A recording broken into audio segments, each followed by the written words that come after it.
Selamat pagi, semoga semuanya dalam keadaan sehat dan semangat. Selamat bergabung dalam video kali ini.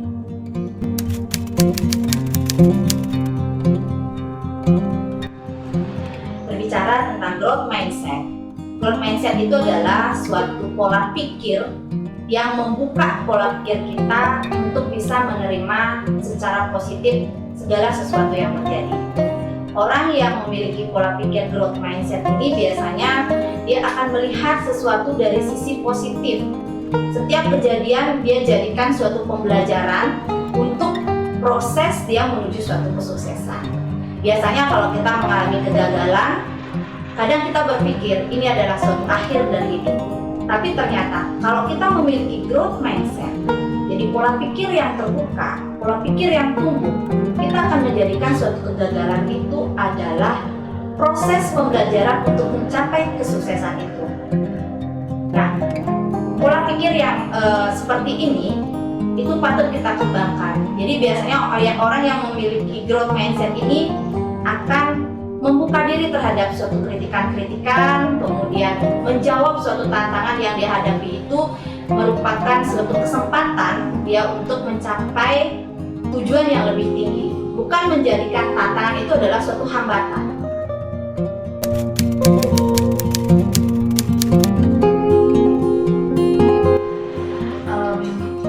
Untuk mengembangkan potensi diri dengan growth mindset, dari kecil saya diajarin untuk mengembangkan potensi ya dengan belajar. Jadi selama 1 semester ini saya banyak belajar, baik belajar dari universitas maupun belajar secara informal. Kalau kita lihat, belajar itu tidak harus secara formal di sekolah, tetapi kehidupan pun banyak mengajari kita sesuatu yang bisa mengembangkan diri kita.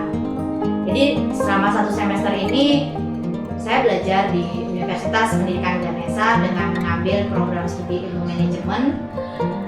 Saya belajar tentang leadership, tentang bagaimana untuk kita berubah menjadi hal yang lebih baik, dan saya ikuti semua proses itu meskipun di tengah kesibukan saya sebagai seorang pegawai negeri sipil.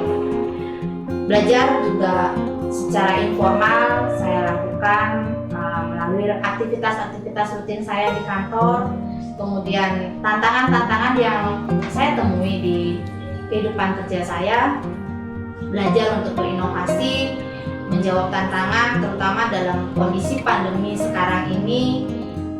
Kita memang diajarkan untuk bisa beradaptasi dengan segala perubahan.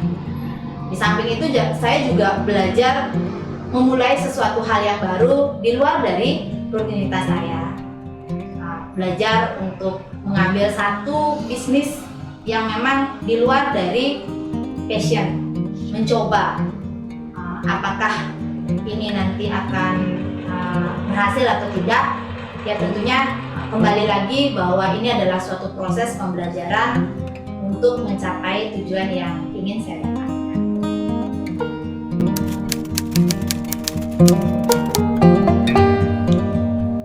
Tentang buku, saya tertarik dengan 3 buku, padahal memang banyak sekali buku tentang kepemimpinan ya.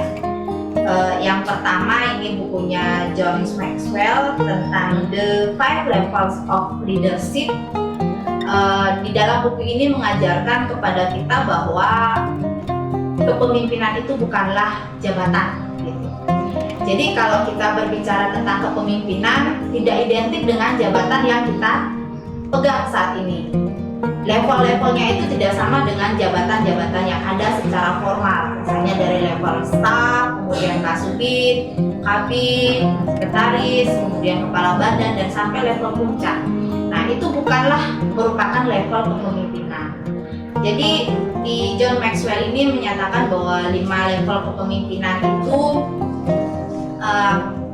dilihat dari bagaimana cara kita memimpin, bukan bagaimana cara kita memanajemen. Level pertama mungkin adalah melihat bahwa kepemimpinan itu adalah suatu jabatan. Jadi jabatan itu dianggap sebagai suatu hak Dan orang yang mengikuti kita itu merupakan keharusan karena jabatan yang kita pegang. Kemudian naik di level kedua, jabatan itu adalah sifatnya kenyamanan, hubungan. Nah, pada orang yang masuk ke dalam level kedua kepemimpinan ini, mereka akan menyamankan orang yang dipimpin. Jadi orang yang mengikuti kita itu karena mereka merasa nyaman bahwa bekerja dengan kita itu adalah suatu kenyamanan. Kemudian naik lagi ke level 3. Di level 3 ini kepemimpinan ini dilihat dari produktivitasnya, jadi dari hasilnya. Jadi orang percaya pada kita karena hasil yang kita berikan dari proses kepemimpinan kita. Kemudian yang keempat itu level di mana kita mulai mengembangkan orang-orang yang kita pimpin untuk masuk ke dalam level-level kepemimpinan. Kemudian level tertinggi itu ada di level kelima, respect. Orang menjadi respect karena kita sebagai pemimpin bisa membawa orang yang kita pimpin masuk sampai ke level 4. Dan itu merupakan jati diri dari kita. Jadi di sini kita bisa mengukur sampai sejauh mana level kepemimpinan kita, bukan sejauh mana jabatan yang kita pegang gitu. Kemudian yang kedua, buku yang saya baca yang saya sangat tertarik juga adalah 7 Habits of Highly Effective People. Jadi mengajarkan kita tentang 7 kebiasaan efektif yang ditulis oleh Stephen Covey. Perlu kita sadari bahwa kebiasaan-kebiasaan yang kita lakukan itu adalah yang membentuk karakter kita nanti. Jadi semakin kita terbiasa melakukan suatu hal, itu akan menjadi karakter kita gitu. Nah, beda halnya jika kita melakukan kebiasaan-kebiasaan yang buruk ternyata, dan itu akan berakhir pada karakter kita buruk juga.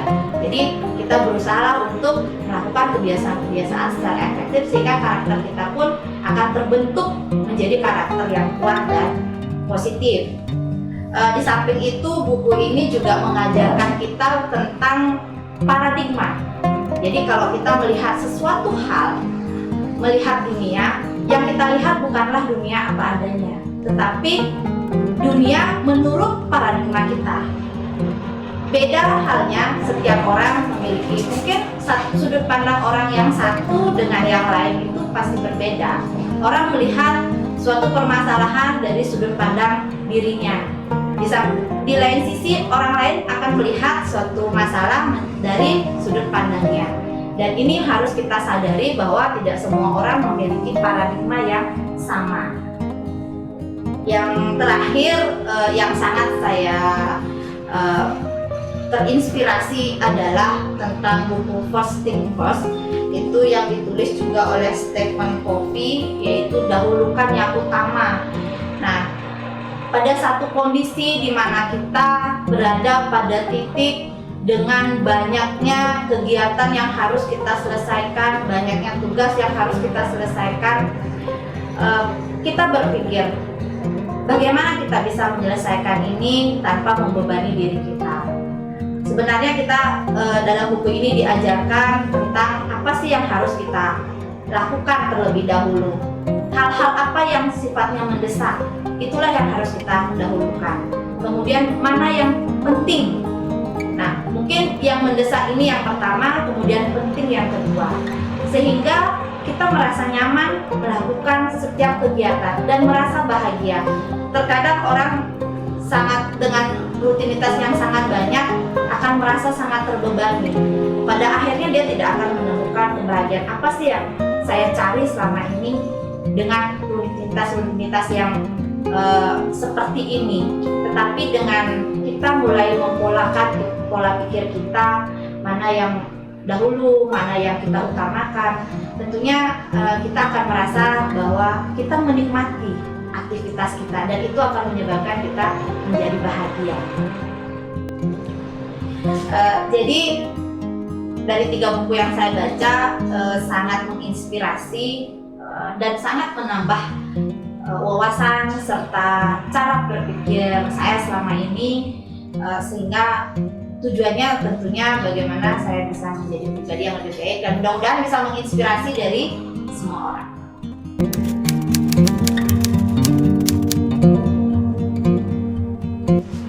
Ibu Sri Mulyani Indrawati itu sosok yang saya kagumi saat ini. Walaupun memang banyak sebenarnya ada pemimpin-pemimpin baik di Indonesia maupun di dunia, tapi sosok Ibu Sri Mulyani inilah yang sering menjadi inspirasi buat saya dalam memimpin organisasi yang saya saat ini kelola. Beliau adalah sosok yang cerdas, cermat, teliti, dan juga berani. Cara beliau memimpin tidak pernah meninggalkan kodratnya dia sebagai seorang wanita. Kemudian pengaruh dan aura kepemimpinan itu sangat kuat mungkin di jajaran Kementerian Keuangan, dan sering sekali cara beliau mengambil keputusan itu menjadi inspirasi juga buat saya secara pribadi. Saya sering mengkaji atau memikirkan apa yang dilakukan oleh seorang Bu Sri Mulyani dalam mengelola keuangan negara, kenapa beliau mengambil sikap seperti itu, dan mencoba untuk mengkaji kenapa itu diambil. Jadi inilah yang sering menjadi bahan inspirasi saya juga dalam mengambil suatu keputusan, termasuk juga bagaimana membina hubungan dan interaksi di lingkungan kerja, di lingkungan organisasi, dan membawa perubahan organisasi menjadi lebih baik. Saya melihat Kementerian Keuangan yang saat ini dipimpin oleh seorang Bu Sri Mulyani sudah memiliki banyak sekali perubahan dan bahkan menjadi satu trendsetter birokrasi pemerintahan yang modern dan juga banyak inovasi yang ada di dalamnya, sehingga saya sangat terinspirasi oleh apa yang beliau lakukan, dan sering kali juga saya meniru passion kepemimpinan yang beliau lakukan.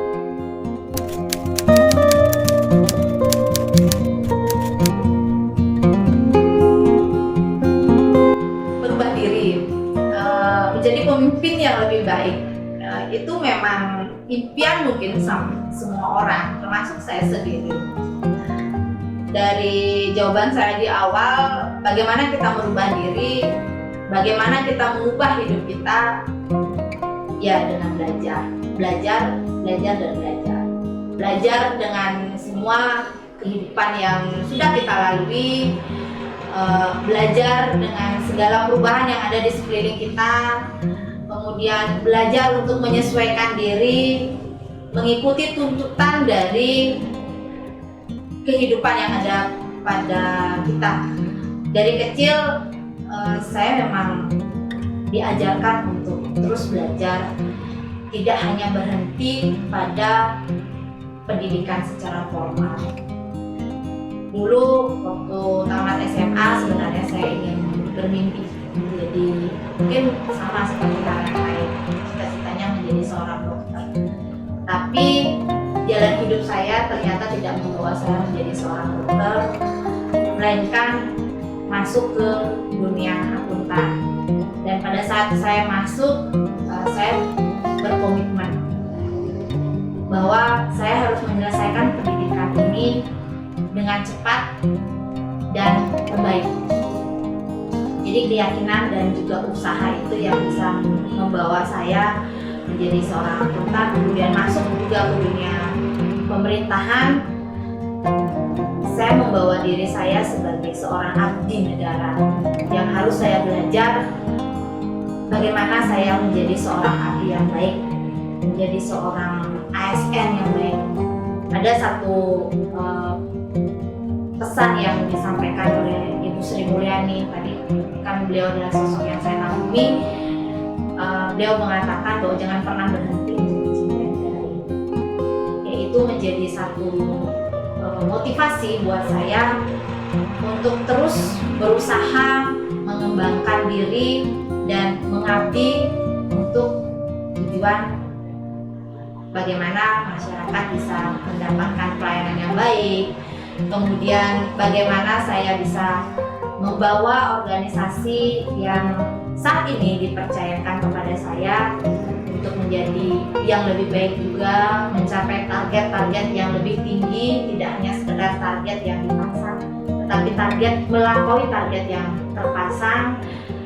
Tentunya adalah dengan belajar dan beradaptasi, belajar dan berinovasi. Mungkin itu cara saya dalam mengembangkan dan juga berusaha untuk menjadikan diri saya menjadi seorang pemimpin yang lebih baik.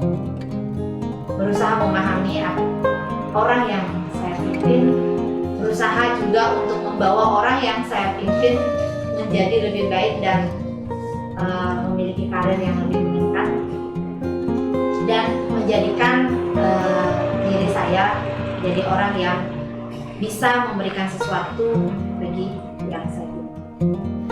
Nah, semua itu tentang saya, dan terima kasih sudah menonton video ini. Semoga bisa menginspirasi semua orang, dan saya akhiri dengan para santi. Om Santi Santi Santi Om.